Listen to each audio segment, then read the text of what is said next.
told me, hey, I got something fantastic to tell you. He said, I am affiliated with people that speak with the spirits of the dead. How would you like to talk to the spirit of your dead mother? And I was shocked. I was shocked. He said, you wouldn't be afraid of talking to the spirit of your dead mother, would you?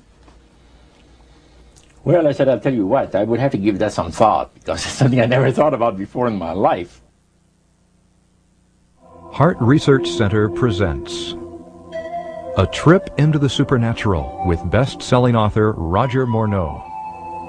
While still a young man in the city of Montreal, Roger Morneau became involved in the worship of demons. In this two-part series, Roger gives us a first-hand account of his harrowing brush with the powers of darkness and ultimately his divine rescue.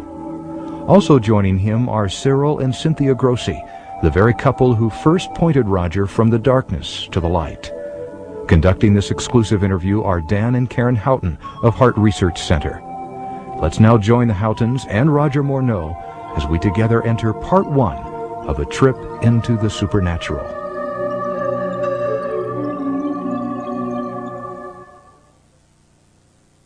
How in the world did you ever get involved in praying to demon spirits? Well, when I came out of the Navy after World War II, I was looking for take up a trade in Montreal, Canada. And at that time, I ran across a fellow that had been on a particular ship with me. And he said, hey, Morneau, you're alive. How nice to meet you. He says, let's have dinner tonight. I said to my boss, can I have the evening off? Because I was the assistant to the Windsor bowling alleys and billiard, you know. It's the high-class place in Montreal where all the dress manufacturing people go and relax. So I got the evening off and I went out, we went out and had dinner. He told me, hey, I got something fantastic to tell you. He said, I am affiliated with people that speak with the spirits of the dead.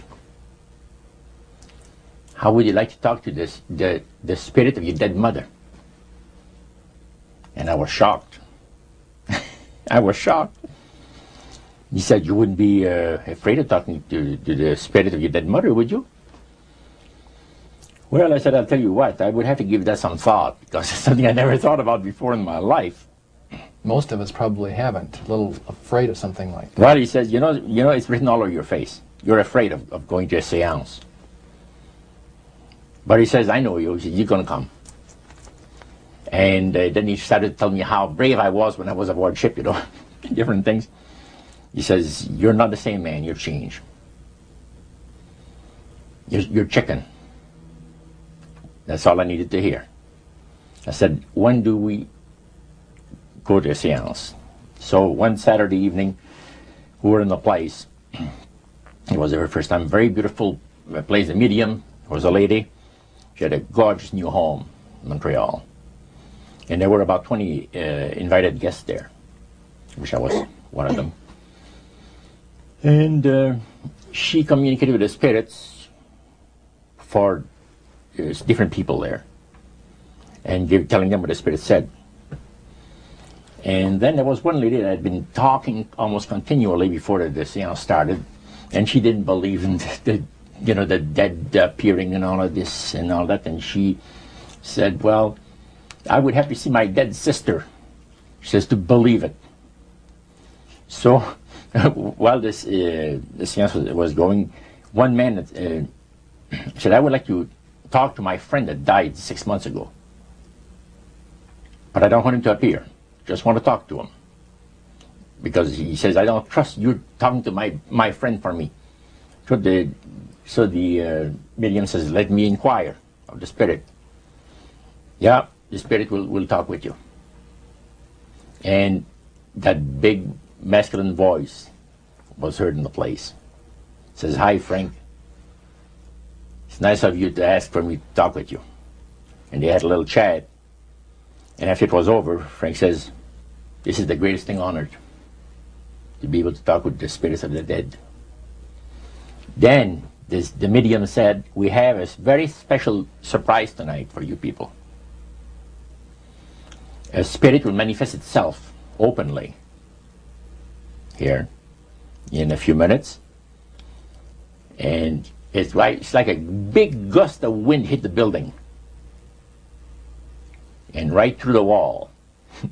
Now the lights weren't terribly bright, but they were like living room lights, a couple of floor lamps, and maybe some of these, and that translucent being seemed to come right out of the wall. How did you feel right at that moment? It's almost like my heart stopped a little bit. Very weird feeling. It was a lady in a beautiful evening gown, swirling. And she said to Mary, my dear sister, you are so wonderful to have asked for me. And Mary fainted and fell right off her chair on the floor. And a couple of guys jumped up and picked her up, and spirit gone. And that was the beginning of it. That's how you got into it. Yeah, that's the way I got into it. After a while, you see, there's something interesting about the human mind. You can adjust to an awful lot of stuff. You can adjust to a lot of things that would terrify you to begin with. After a while, they become common and ordinary.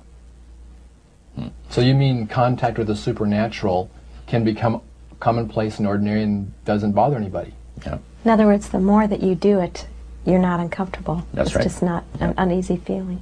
Yeah. So how did you feel about it? Then I got into a secret society that worshipped the spirits, you see. Well, how is that different from the seance, Roger? It happens that the seance are not involving in many ways. But when you get into a secret society of spirit worshippers, then, and especially when you're invited there by the direction of the higher-ups in the spirit world, you never get out of there alive. And this is exactly what my friend and I were up against. We didn't know anything about it. And there was a very, very popular big band leader. Jazz musician? Band, yeah. Very famous. He played a lot in Montreal, Canada, Vancouver, the big cities. And one night we went to one of these seances, and he was with his wife. Now the spirits had told him what to do. Spirit told him, there's two of these guys, give the names, and your wife will want to talk, we'll make it so that your wife will want to talk to the medium when you say that you want to go home because you're tired. As soon as you see that these guys are starting to want to leave, then leave with them at the same time. And as you get outdoors, you ask them if they're driving.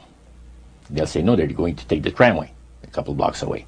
Well, you invite them to get in your car with you, and that you will take them to a fancy restaurant and treat them to some good food and talk about the merchant navy. And that's what the guy did. And there we were in this plush restaurant, pulled into a little alley, and I can still see it like it was yesterday. Just enough room to pass the car, back alley, that happened to give on a restaurant that was on St. Catharines Street, which is the main street of Montreal. And that was quite an evening. So Roger, you're at this restaurant. What happened? Well, after we were seated, in entering there, the place was just full, packed tight. But there was a couple of tables against a wall that had a reservation sign on it. And the owner of the place recognized the band leader and came and said, good evening, and you gentlemen want a table. So you're one of the reserve people.